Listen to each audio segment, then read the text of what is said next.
What's up, knife people? It's Pocket Knife Collector here. This is a ProTech Terzuola ATCF. These things came out a few years ago. They didn't look quite like this, though.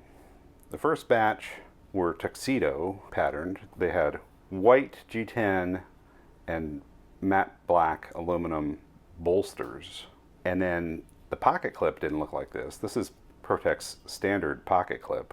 The pocket clip on the ATCF, when it launched, the ProTech Terzuola ATCF, was a milled clip, milled titanium, which looked a little bit more like what you would see on Robert Terzuola's ATCF Customs.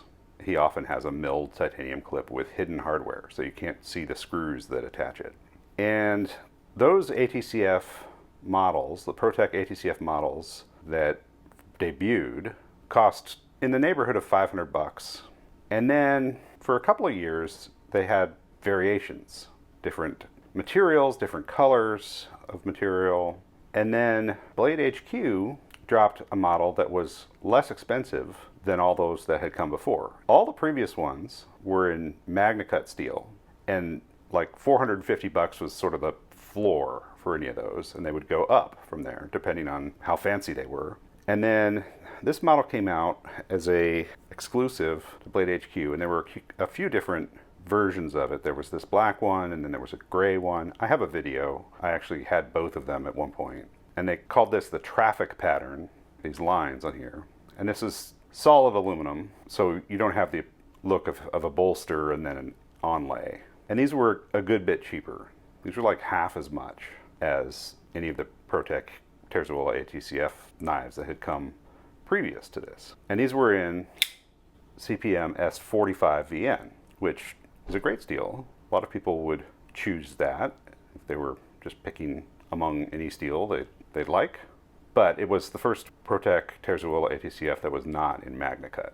And some people were calling the ProTech ATCF the first automatic ATCF, which is not actually right. So Robert Terzuola was making custom ATCFs, which were not automatic, and probably about 20-ish years ago, there was a run of Microtech collab Terzuola ATCFs. And they didn't have a button to deploy, they had a bolster lock, and those were really cool. And I think there were some that were, super custom, where Marfione and Terzuola had worked together. Anyway, that Microtech ATCF was maybe the first knife that I saw that I thought was really, really cool. And I wanted one, but I didn't have any money at the time, so I couldn't get one. And then when ProTech started doing the ATCF, I wanted one, and they seemed a little out of reach. And then when the Blade HQ model dropped, I went ahead and got on board. But I was a little disappointed that it didn't have the sort of visual complexity of the bolster and onlay, and the pocket clip was less special than the other Terzuola ATCFs. And so I wasn't totally satisfied with this, and I bought a lot of Terzuola production knives. And I've done videos on all of my Terzuolas before, so I'm not going to super belabor that point, but there are other knives that are production model knives that have a similar design. This one's got a nicer pocket clip, hidden hardware. This is the Mass Drop ATCF in S35VN, which was OEM'd by Bowie. And Bob Terzuola himself came out with the ATCF Lite, which is very affordable, which is the shape of an ATCF, but it's definitely a budget knife. These are under $100, sometimes well under $100. Nitro V steel, made in China, quite a bit smaller, but the same shape as the ATCF. And then recently, Fox Knives has come out with the OG, the original Gangster, which is the closest production knife you're going to find to an ATCF Custom from Bob Terzuola himself. Now, I don't own an ATCF Custom. I own a variety of ATCF knives that are designed by Bob Terzuola, but they were all built in a production facility. They aren't custom knives. I do own one actual Robert Terzuola custom knife, but it's not an ATCF. This model is the Athena, and it's about the same size as an ATCF. It's got a 4-inch blade. And the original Gangster is a little bit smaller. It's got a 3.75-inch blade, but most of the other things are even smaller than that. Now in this box, I've got something that's called an ATCF Custom. This is the ProTech 2024 model number 3 Terzuola ATCF Custom with a Mike Irie grind. And I apologize if I'm mispronouncing Mike Irie. I wanted to get it right. I looked at other people's videos and they were pronouncing it in all kinds of ways. Irie, Erie, Air, I-R-I-E. That's how you spell the guy's name. I've seen his name around a good bit. He is known for making really nicely ground blades. Don't know a lot about him, and I think this is the first knife that I've purchased that has the Mike Irie grind, and ProTech is calling it a custom. Is it a custom? To me, if you say that it's a Terzuola ATCF Custom, I would understand that to mean that it is custom made by Bob Terzuola in his shop. I'm pretty sure that's not the case here. This is more like what I would call a midtech knife, that it was made with the production facilities that ProTech uses to make their other knives, but then it had some elements of it that were custom made, not by Robert Terzuola, but by other people, including Mike Irie, who did the blade grind. I think that's what's going on here. Let's take a look.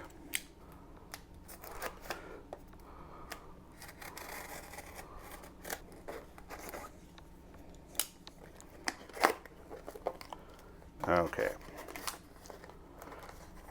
So I bought this from Knife Joy, and they were doing some kind of promotion where if you bought a ProTech knife, they would throw in a Knife Joy branded ProTech nylon pouch. So that's a freebie. And then we have the knife itself. Now, this model is normally quite expensive, and it was still fairly expensive when I bought it, but I got 2 discounts. First of all, this was classified as a scratch and dent model. Now, why would you want a really nice fancy knife that's scratched up? Well, most people wouldn't, including me.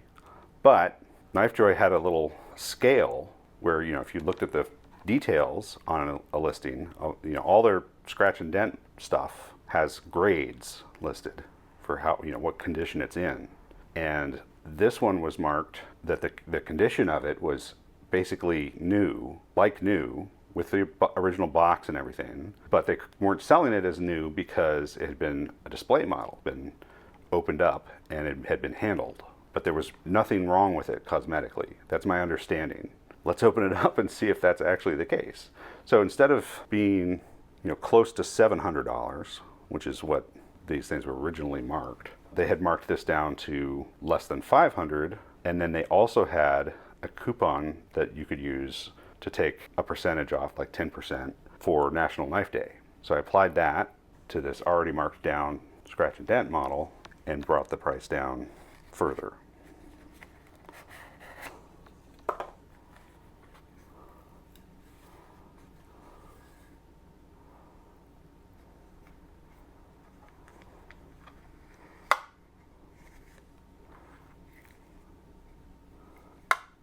ProTech's got these nice magnetic closures on their boxes.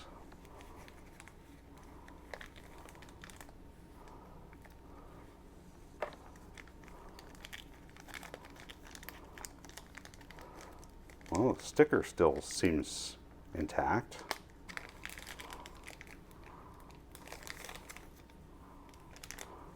Some oil on there. There's our milled pocket clip with hidden hardware. Nicely chamfered edges on that all the way around. Pearl button, black aluminum, and then fat carbon.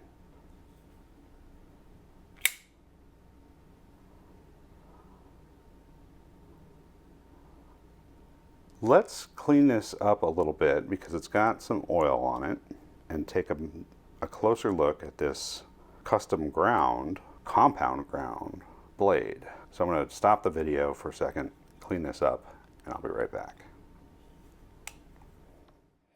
Okay, I'm back. I have cleaned this up a little bit, gotten some of that oil off of the surface, and I'll tell you, it wasn't super easy to get this satisfactorily cleaned up. In fact, it's still not great. You can see in the good light here that there's some smudges. This is the eternal challenge of a mirror polished blade. It's going to pick up fingerprints really easily, and I'm not sure if there is a better product to be using than what I'm using. I'm using CLP, Clean, Lubricate, and Protect, which is from Break Free. This is marketed as a lubricant and cleaning product for firearms, but works pretty well on knives in my experience. But I'll tell you, it is tricky to get that mirror polish to have no smudges at all on it. And it really is a mirror polish. I mean, you can see the reflection in there. It's also tricky to photograph these well. In fact, the first time I cleaned this up, I used a rag that already had some past oil on it from cleaning up other knives, and it left behind quite a messy residue, so I had to get a brand new rag and try again. But you get the idea. It is a quite dramatic high polish, and it's a compound grind. We've got a hollow grind back here and a flat grind up here, and then the swedge is also a mirror polish, leaving this flat area of the blade with the original satin polish that you would see in a Terzuola knife that did not have the Mike Irie custom grind. And that hollow grind is really dramatic. The only knife I have that, at least in terms of pocket knives, the only knife I have that has a grind anywhere close to that is another custom. This is a Tony Kilby custom knife, and it has a very dramatic hollow grind. Try to get the angle where you can appreciate that on camera. And I've got some fixed blade knives that have pretty impressive hollow grinds, but among folders this is unusual. One thing I did notice was that this edge is pretty dull back here near the heel. And I guess that gets challenging when you have a grind like that. It's using sharpening choil about as much as it can, and it's still leaving us with that dull spot. But up here it's quite sharp. Okay, so compared to a full custom Terzuola, like this Athena model, and what we have here is also a compound grind, but no mirror polish, and less dramatic, but nicely hand ground. Of course, each custom Terzuola is unique, so there are some that have comparable high polish grinds and deep dramatic compound grinds. But this particular one is not quite as extreme as the grind on the Mike Irie.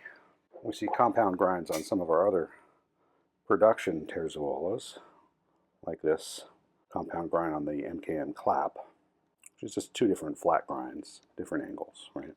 The ATCF was originally conceived as a knife with around a 4-inch or even a little bit longer than 4-inch blade and a comparably large handle.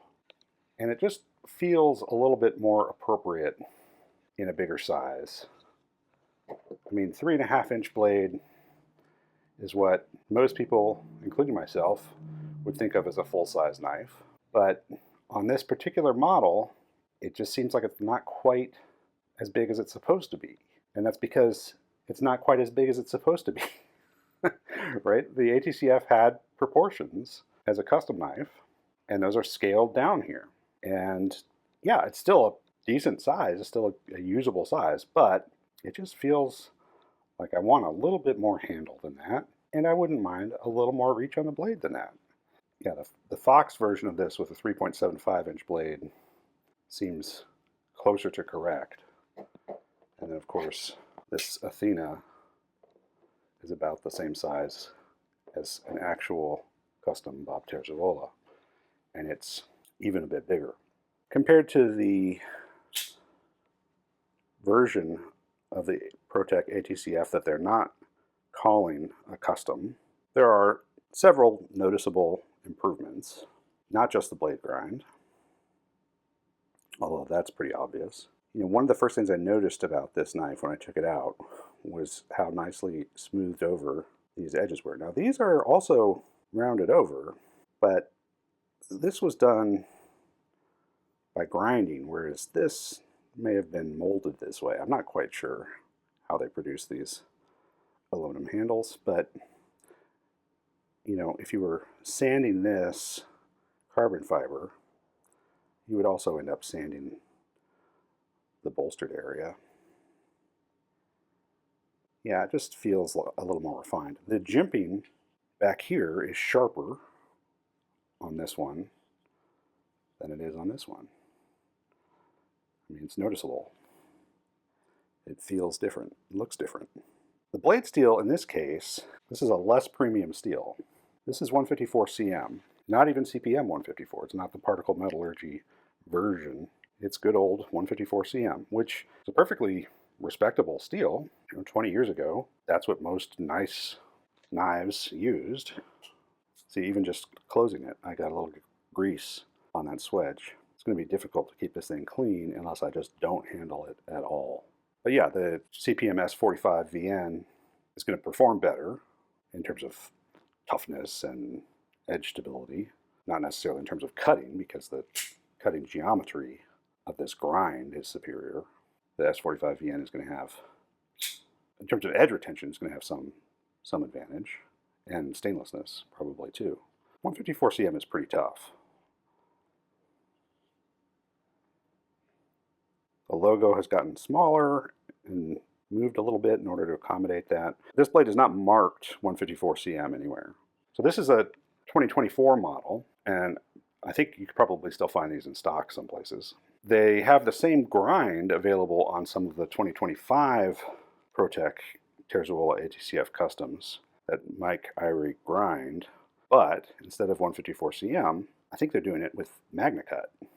So if you like that grind and you want a higher performance steel, that may be the way to go, but it's going to be pricey. I guess I'll quickly do some measurements and size comparisons and maybe weigh this thing.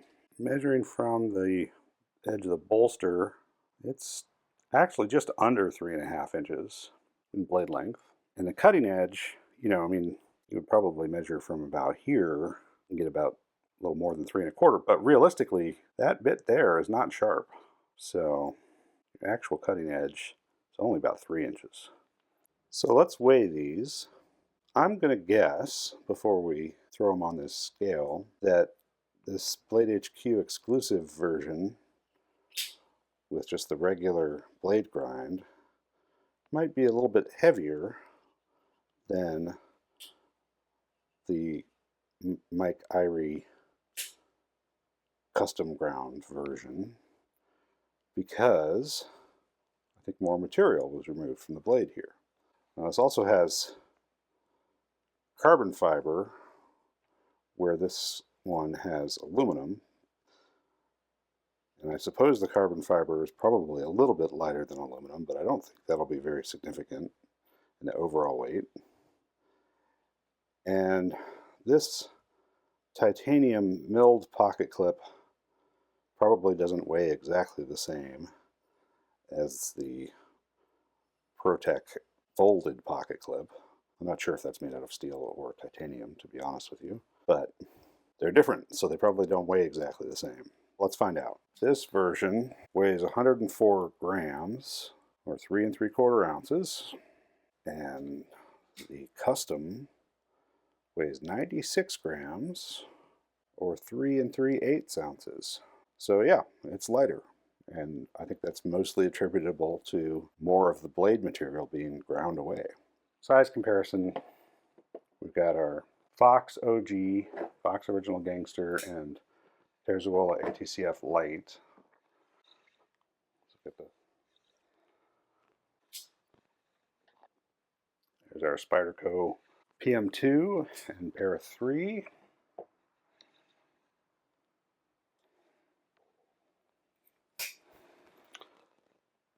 The Buck 110 and Buck 112.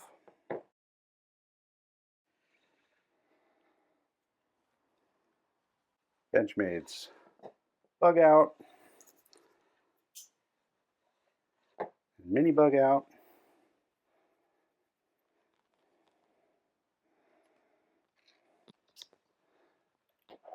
.940 Osborne, 945 Mini Osborne,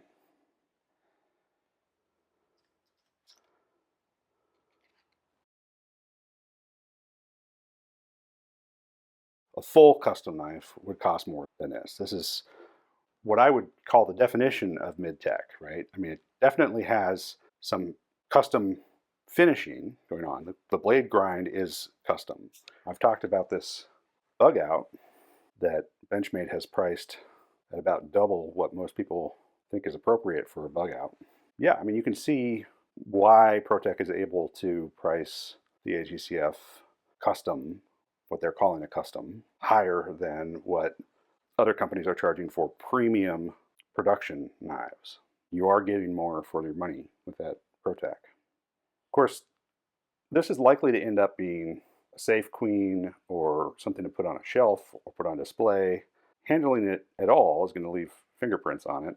Actually turning it into a user is going to destroy that mirror polish and put scratches on there that really kind of ruin the effect.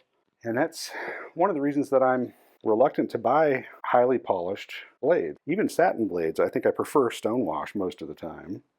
This is Thor Damasteel. On the Sprint Run Spyderco Spy Opera, it has sort of a matte finish.